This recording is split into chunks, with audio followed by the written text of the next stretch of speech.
Hello everybody, my name is Kara, and today I'm here with my spoiler-free review for An Easy Death by Charlaine Harris. I received a free review copy from the publicist in exchange for an honest review. So An Easy Death is kind of a really interesting blend of genres. We have sort of post-apocalyptic kind of historical fantasy that's also alternate history. It's set during the early 1900s in the United States when they're not the United States anymore. They have broken into these separate countries, and that includes like Canada and Mexico reclaiming some of their land, and it's a really interesting kind of premise, especially because there's also a Russian magic element, because in this world the Romanov family actually escaped. They were not killed in the Russian Revolution. They escaped to the west coast of the United States, and so kind of the general feeling of this world is a more or less Wild West sort of dystopian, but with some Russian magic elements, because there are these magicians called the Grigories, and we really see how those interact with our main character, Elizabeth Rose.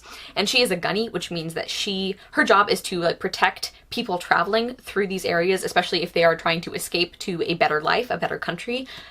So she's kind of a bodyguard that keeps them alive. And the story of this book really kicks off when she gets contracted to protect some Grigories, and they are on this quest to find something that they hope will help save the Russian Tsar, who is Alexei actually at this point. And that's kind of the basic premise of this book. It does sound a little bit confusing when I lay it out like that, but I think once you get past the initial like introduction, everything kind of falls into place, and I was able to sort of track what was going on in the story and at least have a general sense of like what was going on in this world and how it got this way. I also want to mention some content warnings. So besides all of the death and murder that goes on, there are several scenes of rape or attempted rape. So first off, I'm going to talk about the characters. I am a very character-focused reader, and unfortunately this is one of the aspects of the book that did not work for me. Elizabeth, our main character, she is pretty much completely emotionless, and I think part of that is due to her really difficult life and the way that she's had to harden herself to this really brutal world. So it does make sense up to a point, but it made for a really boring reading experience, really, because these terrible things or these wonderful things or these interesting things would be happening to her, and you just didn't feel like she cared at all. And that made it really difficult to connect to her and to be invested in the story when the main character didn't even seem to care about the story. And this wasn't just Lisbeth, like none of the characters had much personality, and actually there was one who I thought was more interesting or had more potential than the others, but that character was just taken completely out of the story about halfway through, like we didn't see them anymore.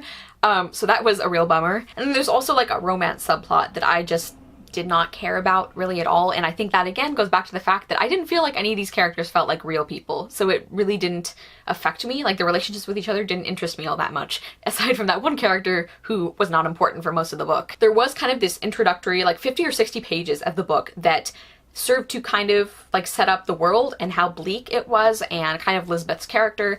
But I think that ultimately it didn't really do what it was supposed to do, because that chunk of the book has no effect really on what happens in the main story. Really the only thing it does is set up the world, which I think it did very well. I think it did communicate how dangerous and bloody and just depressing this setting is.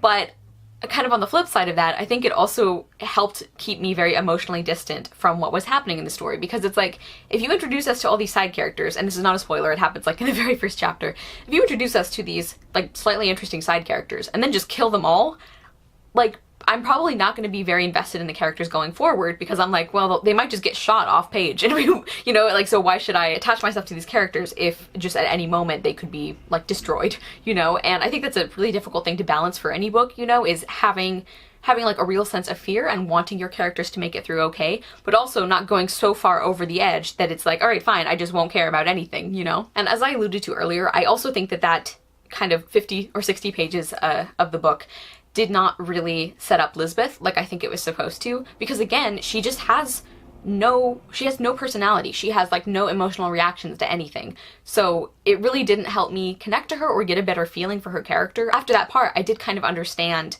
like kind of surface level things about her relationships with people, but outside of that, it really just served as an introduction into the world, which, as I said, I think it did well, but as it related to characters, it kind of worked against itself in that it very much separated me from the book. So now moving on to the plot, I do think the concept of this book was really fascinating and creative. I really enjoy Imperial Russian history, so to have this alternate world where the Romanovs were not slaughtered was really interesting. I really liked seeing how that like affected the other like broken countries in this world and how some people felt about them versus how other people felt. I do think that was really interesting. As far as the setting aspect, I think that it wasn't as fully developed as I would like it to be, or like the development, I should say, was more uneven than I would hope, because there were some parts that felt very well thought out. Like the Wild West lawless feeling felt very clear and very fleshed out and well developed, and I felt that throughout the book. But there were some aspects related to like the post-apocalyptic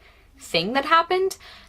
Like, I didn't really understand how this world ended up the way it did. There were a few sentences that kind of sort of explained it. They were like, oh, I think it was like the president died and then the Great Depression hit and everyone just like freaked out or something.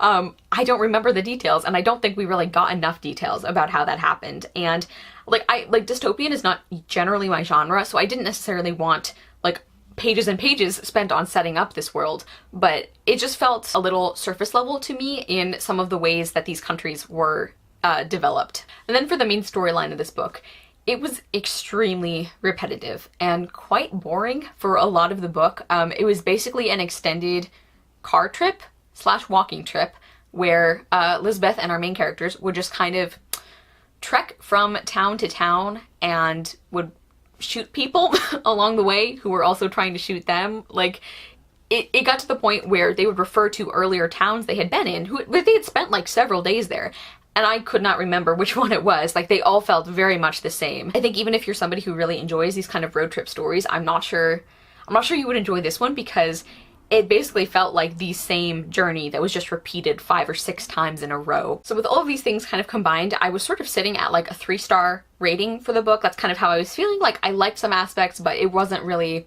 pulling me in with others.